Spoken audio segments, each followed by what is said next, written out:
Nangyari na po kanina ang official and final weigh-in sa dalawang bigating undisputed fight, sa pagitan ng dalawang unified super bantamweight world champion na sina Naoya Inoue at Marlon Tapales. Pareho silang hindi nagkaproblema sa pagkuha ng tamang timbang.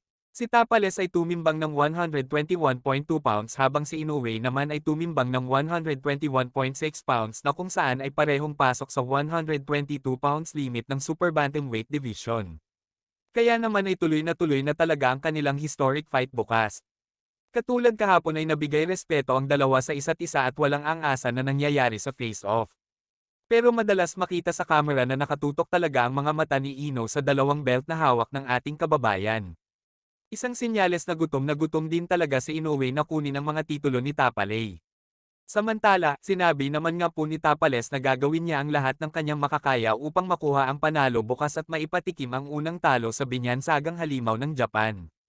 Ibig sabihin nito ay hindi talaga dadayo ng Japan ang ating pambato ng para lamang sa limpak-limpak na milyones na kikitain niya sa laban.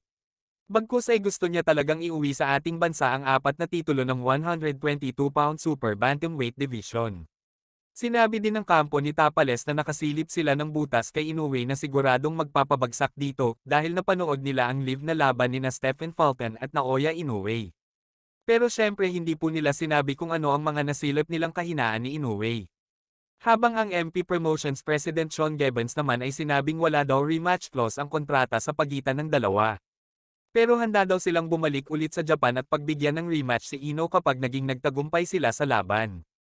Ang hindi po paglagay rematch clause sa kontrata ay isang patunay na kumpiyansa talaga ang kampo ni Inoue na mananalo sila.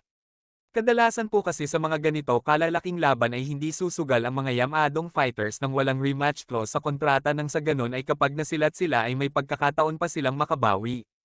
Ayon naman mismo kay Inoue hindi naman siya natatakot kahit isang southpaw si Tapales. Alam niya daw na isang southpaw si Tapales kaya nag-focus siya sa training patungkol dito. Lahat din umano ng kinuha niyang sparring partners ay mga southpaw din.